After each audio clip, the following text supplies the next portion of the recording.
लालू यादव, नीतीश कुमार जी, लेकिन कांग्रेस की गोद में बैठ गए हैं।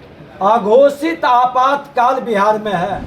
नीतीश कुमार जी अपने सिद्धांत विहीन राजनीति करके सत्ता के लिए कई बार पलटी मार चुके हैं। लोग इन पर विश्वास नहीं करता, इसलिए ये कभी सफल नहीं हुए। सर, माननीय अटल बिहारी लाल कृष्ण आडवाणी जी के रथ को रोका, परिणाम क्या हुआ? दिल्ली भी गया, केंद्र से सरकार चली गई और बिहार में आपके पिताजी जेल में चले गए। आप रोक लीजिए रथ को, आप भी वहीं जाने वाले हैं, नहीं बचा पाएगा। चचा भतीजा का जो हाल है वो बड़ी बेहाल है। विपक्षी दल की बैठक नहीं है, ये भ्रष्टाचारियों की जामात की बैठक है। प्रकाश नारायण बेदाग थे, चरित्रवान थे, चरित्र की राजनीति करते थे, चतुराई की राजनीति नहीं करते थे, सिद्धांत विहीन राजनीति नहीं करते थे, सत्ता के लिए पलटू राम पलटी मारने वाला नहीं थे। जिस बात के लिए अडिग रहते थे लोग उन पर विश्वास करता था। नीतीश कुमार जी अपने सिद्धांत विहीन राजनीति करके सत्ता के लिए कई बार पलटी मार चुके हैं। लोग इन पर विश्वास नहीं करता, इसलिए ये कभी सफल नहीं होंगे। नीतीश कुमार के चरित्र पर आप सवाल खड़ा कर रहे हैं।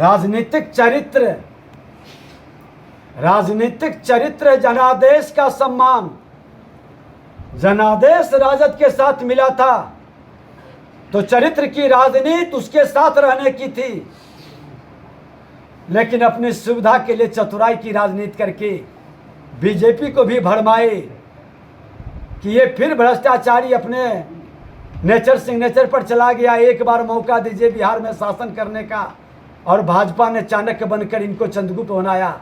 दोबारा फिर जब भ्रष्टाचार और अपराध मुक्त शासन के लिए हम लोग ने दबाव डाला तो ये चरित्र की राजनीति को छोड़ के चतुराई की राजनीति करके जनादेश का अपमान किए और फिर पलटी राम बन गए। इसीलिए इनके चाल व्यवहार और इनके कार्य पर लोगों को विश्वास नहीं। लालू यादव, नीतीश कुमार जी, लेकिन कांग्रेस की गोद में बैठ गए हैं।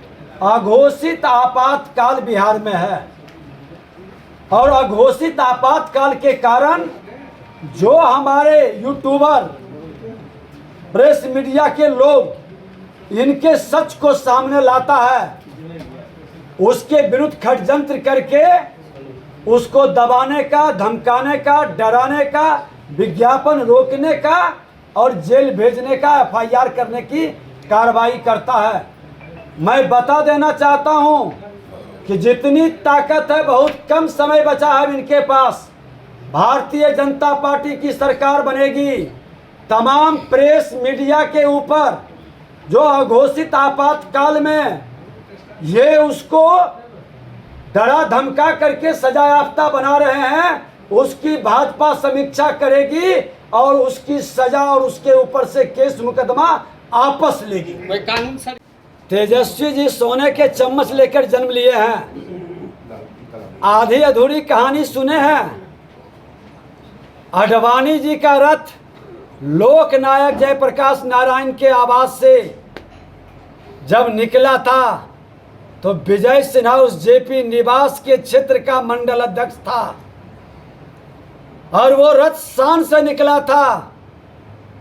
जातीय जहर के लहर के कहर से देश को प्रभावित कर रहे थे। इन्होंने राम राज्य की स्थापना के लिए देश को एकजुट किए थे, लेकिन रावण की मानसिकता के लोग जो अराजकता को पसंद करते थे। सर, माननीय अटल बिहारी लाल कृष्ण आडवाणी जी के रथ को रोका, परिणाम क्या हुआ? दिल्ली भी गया, केंद्र से सरकार चली गई और बिहार में आपके पिताजी जेल में चले गए। भ्रष्टाचारियों की दुर्दशा की कहानी उसी दिन से शुरू हो गई। आप रोक लीजिए रथ को, आप भी वहीं जाने वाले हैं, नहीं बचा पाएगा। चचा भतीजा का जो हाल है वो बड़ी बेहाल है। अरे राजनीति स्वतंत्रता और पवित्रता से करनी चाहिए। बदले की भाव से राजनीति करने वाले मिट्टी में मिल जाते हैं, जनता उसको कभी माफ नहीं करती है। ये विपक्षी दल की बैठक नहीं है, ये भ्रष्टाचारियों की जामात की बैठक है। जो जनता की गाढ़ी कमाई के पैसे का लूट किया, अकुत संपत्ति कमाया, अपने परिवार के हित में सत्ता का दुरुपयोग किया, अधिकतर लोग उसी जमात के लोग आ रहे हैं। और देश के प्रधानमंत्री नरेंद्र मोदी जी ने जब से लाल किला से घोषणा किया कि भारत को भ्रष्टाचार मुक्त बनाएंगे, घबराए हुए हैं, डरे हुए हैं, ये सोच रहे हैं कि एक जगह एकजुट हो जाएंगे तो शायद बच जाएं। लेकिन देश की जनता, ये भारत और भारत में भी बिहार लोकतंत्र की जननी की भूमि है, ये माफ नहीं करता है बेईमानों को, भ्रष्टाचारियों को। लोकनायक जयप्रकाश नारायण ने भ्रष्टाचार मुक्त भारत बनाने के लिए, तानाशाही हिटलरशाही कांग्रेस मुक्त राष्ट्र बनाने के लिए जो अभियान शुरू किया था, उस अभियान में श्रीमान लालू प्रसाद यादव, नीतीश कुमार सबसे आगे शिष्य बनकर शपथ लिए थे। आज उसी कांग्रेस के गोद में बैठकर विपक्षी एकता की बात करके भ्रष्टाचार युक्त भारत बनाने का ये खेल खेलना चाहते हैं। बिहार की जनता लोकनायक के सपना को चकनाचूर नहीं होने देगा, इनको जवाब देगा। बिहार की धरती को और पवित्र भ्रष्टाचारियों से ये जो करना चाहते हैं, बिहार की जनता को क्या मिलेगा इससे? बिहार की जनता की गाढ़ी कमाई, बिहार के विकास करने के बजाय, बिहार में अपराध भ्रष्टाचार रोकने की बजाय ये बरगलाना चाहते हैं, भरमाना चाहते हैं। अपने स्वार्थ, महत्वाकांक्षा और अपने भ्रष्टाचार की संपत्ति को बचाने के लिए सिर्फ एक नाटक है का खेल है। भ्रष्टाचारियों को बचाने का पूरी तरह से खेल है।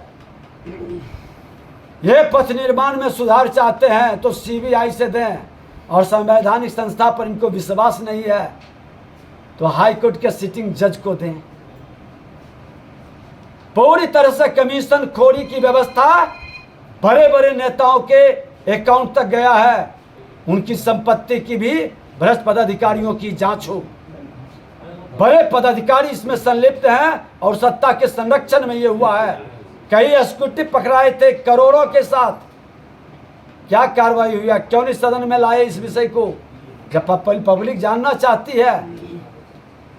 क्यों एसपी सिंगला सबसे चहेता कंपनी, कई हजार करोड़ का काम क्यों मिल गया जब 1 साल पहले इसका दोष सिद्ध हो गया? फिर क्यों 4-4 काम इसको मिल गया? जवाब देना होगा। ये जवाब नहीं देंगे। ये जांच को भटकाना चाहते हैं, बचाना चाहते हैं, इसलिए अब नाटक कर रहे हैं। ये बचेंगे नहीं। बायोम जो है मेडिकल प्रिपरेशन का एकमात्र संस्थान, जहां है complete digital classrooms, video lectures, student tracking system, library facility and 100% result oriented rankers batch. Biome, Hinoo एवं नगरा टोली, रांची।